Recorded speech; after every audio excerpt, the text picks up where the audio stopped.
In the news, NNPCL and Afrexim Bank seal the $3 billion crude repayment deal to redeem the Naira.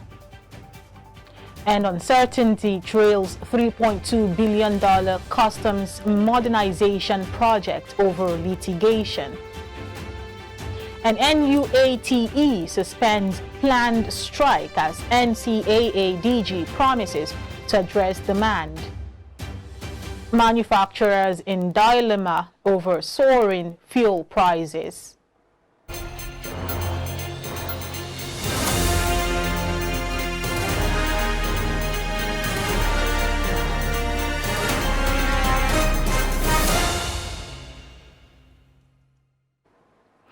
Thank you for joining us on Business Now. I am Uchechukwu Onodu.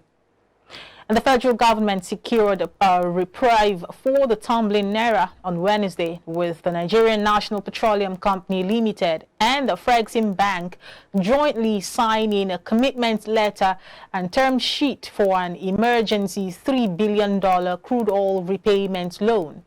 The signing, which took place at the bank's headquarters in Cairo, Egypt, will provide some immediate disbursement that will enable the NNPCL to support the federal government in its ongoing fiscal and monetary policy reforms aimed at stabilizing the exchange rate market. The Naira in recent times crashed to an all-time low last week, hitting 950 Naira on the parallel market, and a development experts described as a death knell on the economy.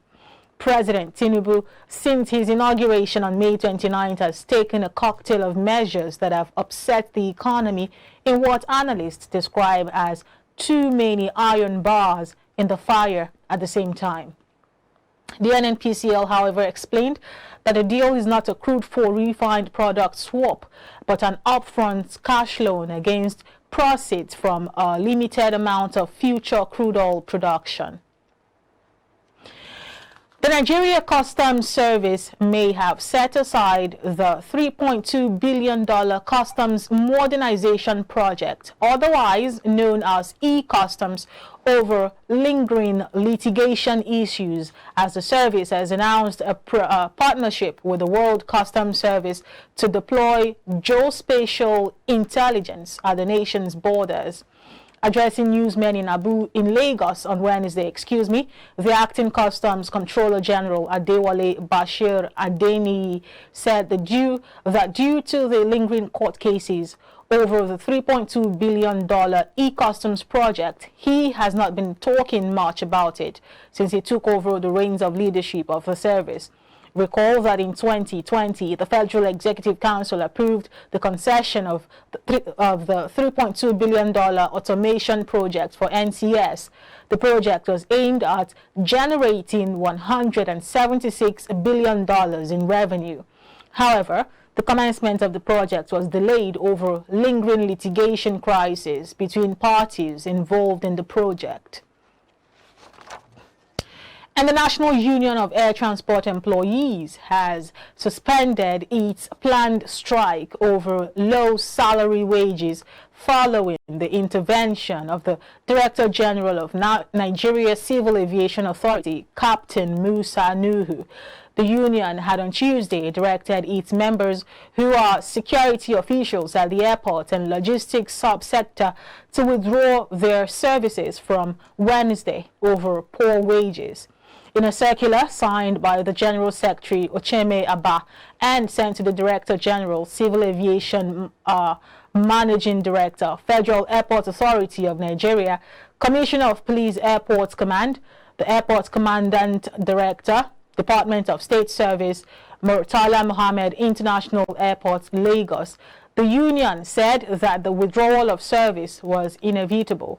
It says that all efforts to negotiate improved wages for their members in the past have failed, and wondered why 30,000 Naira can be sufficient for the personnel considering Nigeria's economic situation.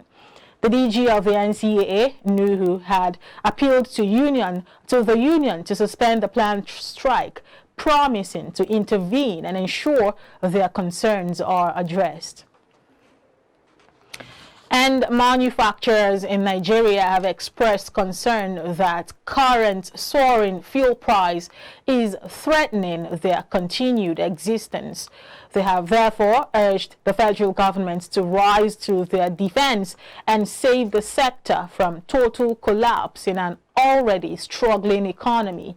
The operators, under the aegis of Manufacturers Association of Nigeria, noted that they were in the worst times with the cost of almost 1,000 naira per litre amid a trend of astronomical increase in the cost of diesel, coupled with other challenges bedeviling the sector.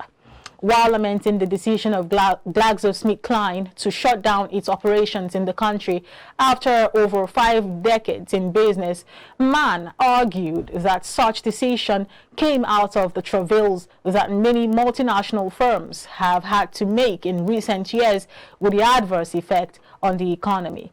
Despite presenting international businesses with the largest market on the continent, the nation still suffers from worrisome economic slowdown decisions, which are often provoked by the rising cost of doing business, worsened by the epileptic power supply, and weak infrastructural backing, among others. Remember that you can follow iBrandTV on all our social media handles at iBrandTV on Instagram and at iBrand_TV on X. Subscribe to our YouTube channel on iBrandTV and stream us live on Facebook at iBrandTV. You can also watch us live on StarTimes channel 143. Up ahead in the news, business lawyers call for implementation of BFA.